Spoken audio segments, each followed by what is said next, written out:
This is the story of Nolan Wells, and it might just be the story that finally proves the American dream was never meant for Black people.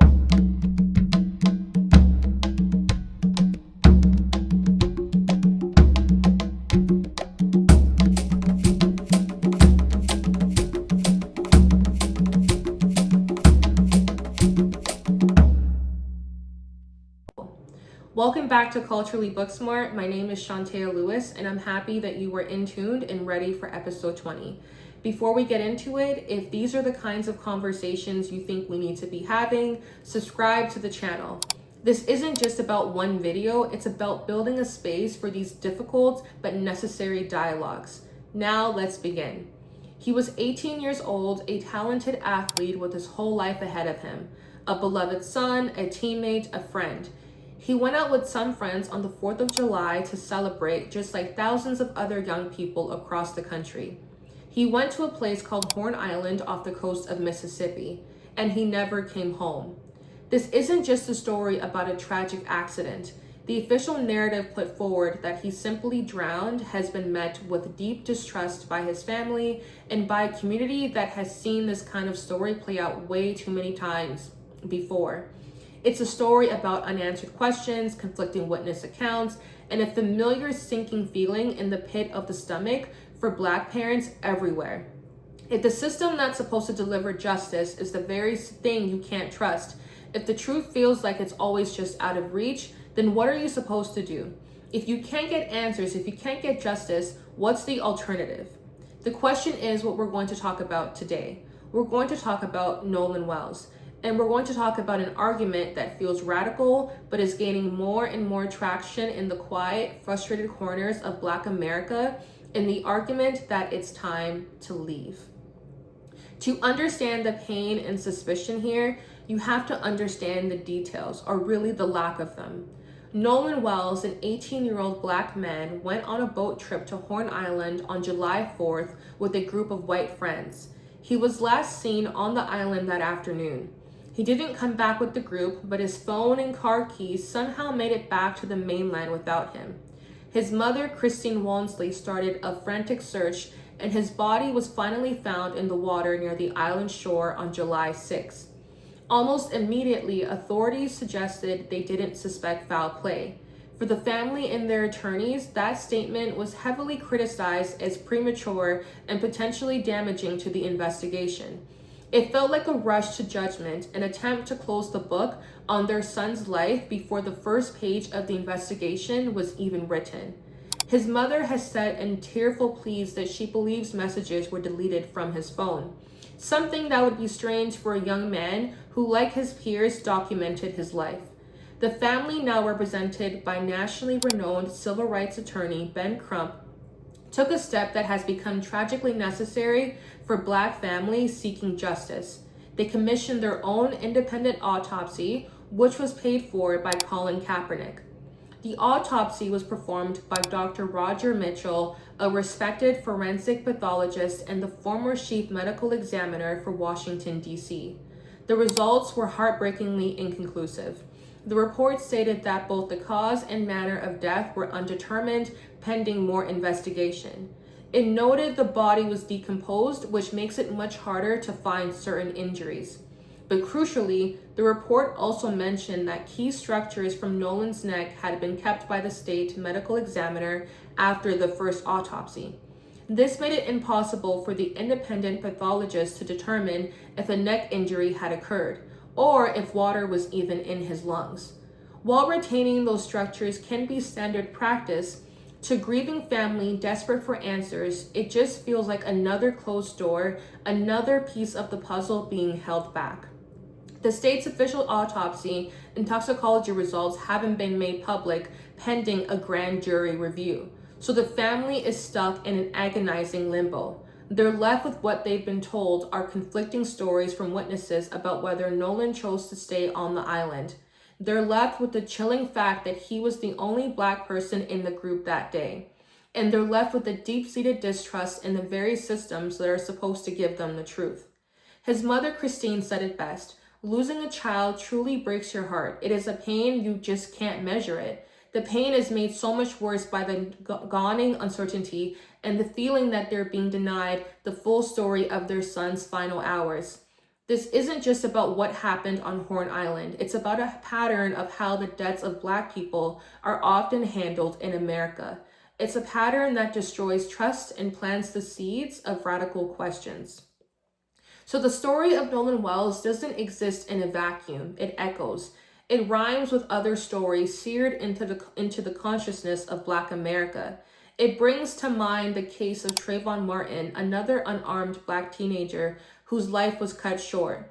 His killer, George Zimmerman, was questioned by police but wasn't arrested or charged until weeks later after a massive public outcry. The comparison works because it highlights a reoccurring systemic failure, a pattern of distrust in how the deaths of Black people are investigated, a pattern that forces families to become activists in the middle of their own grief. This isn't just a feeling, it isn't paranoia. The system's failings are written into the law itself and how it gets applied. To get this, we have to look at the very framework that's supposed to guarantee equality, the United States Constitution. In his book, Allow Me to Retort, A Black Man's Guide to the Constitution, legal analyst Elie Mystal makes a provocative but powerful argument. He calls the Constitution, at least at its own its often interpreted by conservatives, trash. That's a jarring statement, but his reasoning is grounded in clear-eyed look at American history. Mystal argues that the document was created in 1787 by a small group of wealthy white slave-owning men who were mostly just making deals to protect their own interest. Women, people of color, and poor white men had no say. The idea that this document, forged in compromise with slavery, is some sacred, perfect text is, in his view, ludicrous. He argues that this original sin continues to taint American justice.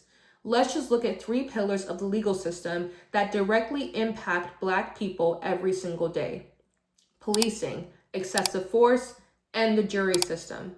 First, policing and the Fourth Amendment, which is supposed to protect us from unreasonable searches.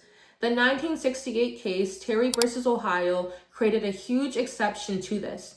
It established reasonable suspicion, a lower bar than probable cause, allowing police to stop and frisk someone. While the legal rule itself isn't explicitly racial, critics argue that in practice, it's become the legal bedrock for policies like stop and frisk, where reasonable suspicion is often just the color of a person's skin. It effectively created a legal pathway for treating Blackness itself as a suspicious activity. Second, excessive force. When we see videos of police brutality, the legal standard used to judge that force comes from the case Graham versus Connor. It's a standard called objective reasonableness, but the key question is whose objective reasonableness it is. The Supreme Court ruled that the force must be judged from the perspective of a reasonable officer on the scene, not with the 2020 vision of hindsight. Mystal argues that this creates an incredibly differential standard that often sides with the police narrative. An officer can claim they feared for their life, and the court system is structured to accept that fear as reasonable, even when the victim is unarmed or fleeing or a child. It insulates police from accountability and tells the public that our own eyes are lying. Third, the jury of your peers. The Sixth Amendment promises an impartial jury, but the 1986 case, Batson versus Kentucky, shows how hollow that promise can be. The Supreme Court ruled that prosecutors can't use their strikes to remove jurors just because of their race. Sounds good, right? But in practice, all a prosecutor has to do is give an any race-neutral reason. And those reasons can be laughable, flimsy, they seem bored, they live in a high-crime area, they have a relative who was convicted of a crime.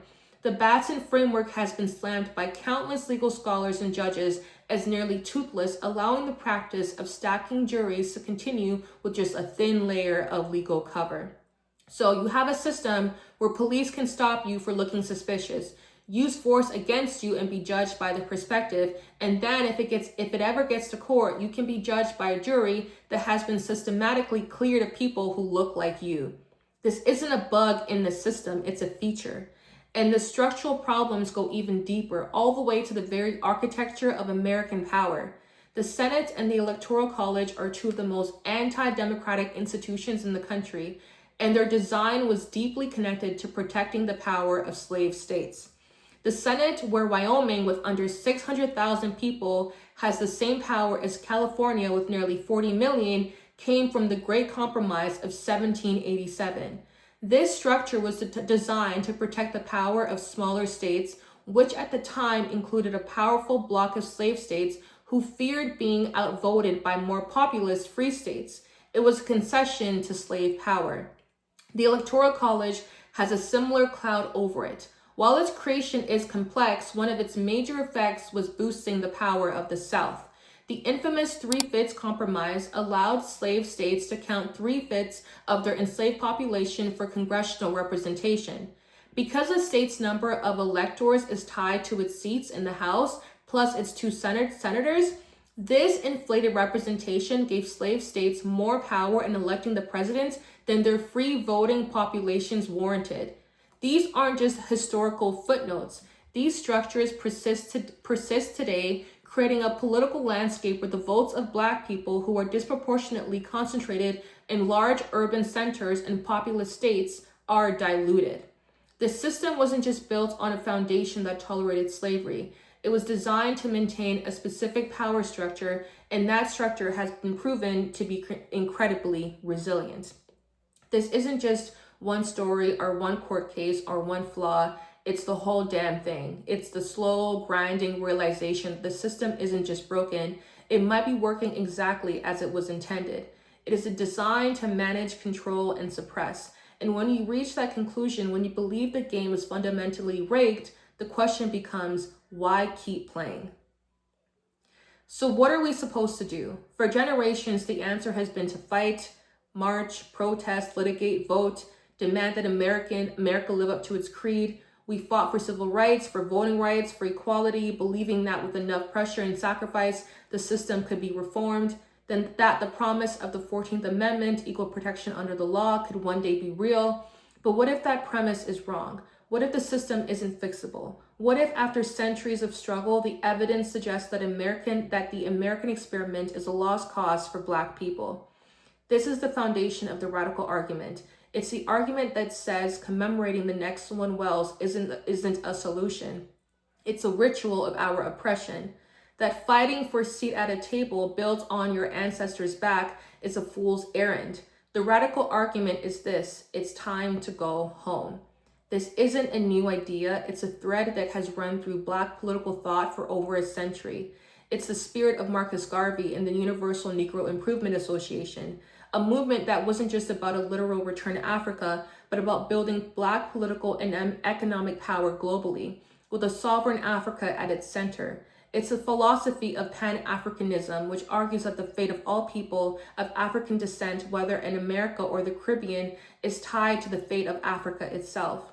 As Malcolm X realized after his travels, the respect for African Americans on the world stage was directly tied to the respect and progress of Africa.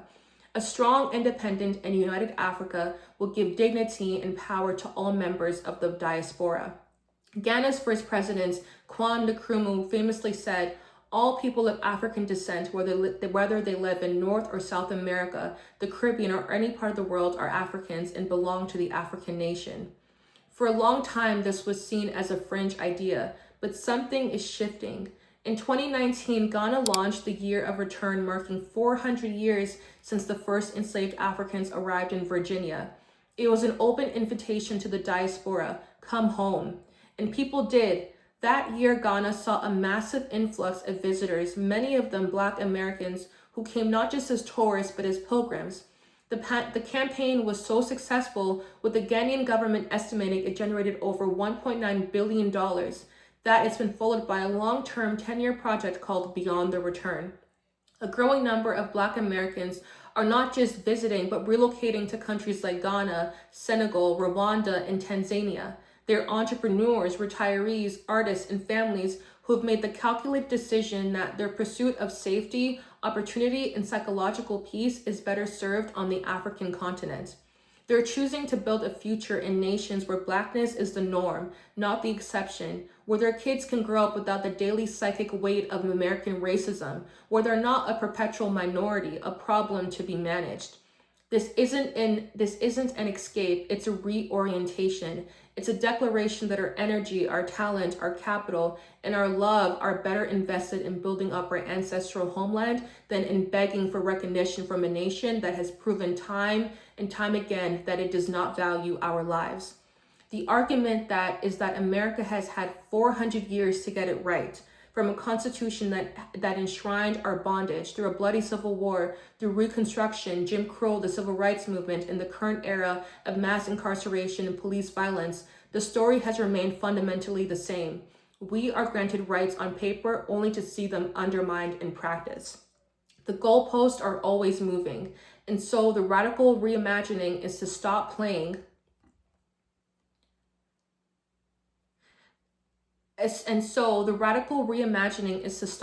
the game, to turn our gaze from the west to the east, to see the 54 countries of the African continent not as a monolith or a charity case, but as a world of opportunity. It's a continent with the youngest population on earth, with rapidly growing economies, and with an undeniable need for the skills and investment that the diaspora can bring. To leave America is not to admit defeat. It is to claim victory on our own terms. It is to redefine what home means. As the writer Martin Delany, the father of Black nationalism, wrote in the 19th century after wrestling with the same question, "We love our country dearly. We love our country. Dearly love her, but she don't love us." This is the painful, simple truth at the heart of this argument. The fight for America's soul may be a noble one, but it's not a fight Black people are obligated to wage for another 400 years, especially when a continent is calling its children home. This is a heavy topic, and I know it brings up a lot. What are your thoughts? Is the American system unfixable? Is the argument to leave a real solution, or is it an abandonment of the fight? I genuinely want to know what you think, so please share your perspective in the comments below. Let's have a real, honest conversation about this. We started with the story of Nolan Wells, an 18-year-old boy whose future was stolen, and whose family is now locked in a familiar battle for truth against a system they can't bring themselves to trust. His story is a tragedy, but it's also a data point. It's another piece of evidence in a mountain of evidence that suggests the promise of American equality is for Black people a cruel and elusive phantom. The argument to leave America is not born of fantasy or fleeting anger. It's born of exhaustion. It's a conclusion reached after centuries of evidence. It's a deeply personal and political calculation that weighs the psychic cost of staying against the potential of building something new for ourselves. Of course, this isn't a simple solution. The African continent has its own complex challenges, and uprooting one's life is not to be taken lightly. But the conversation is no longer theoretical, it's happening. People are leaving. They're choosing to invest in a different future. The ultimate question this all leads to is one of identity and destiny. Are we African Americans, forever hyphenated, forever fighting for a place in a nation that has been hostile since our arrival? Or are we Africans in America, a displaced people whose long arc of history is bending back toward our ancestral home? There's no easy answer, but for every parent who fears their child could become the next Nolan Wells, for every person tired of fighting battles their great-grandparents fought, the radical argument to leave America sounds less like a rejection of a home and more like the embrace of one.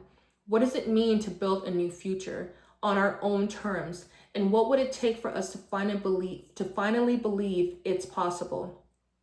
We are now at the end of the video. As always, I love you guys so much, and thank you so much for listening and watching today's video. Please remember to like, share, and subscribe, and also remember to share your thoughts below in the comments, and I'll see you guys in my next episode. Bye!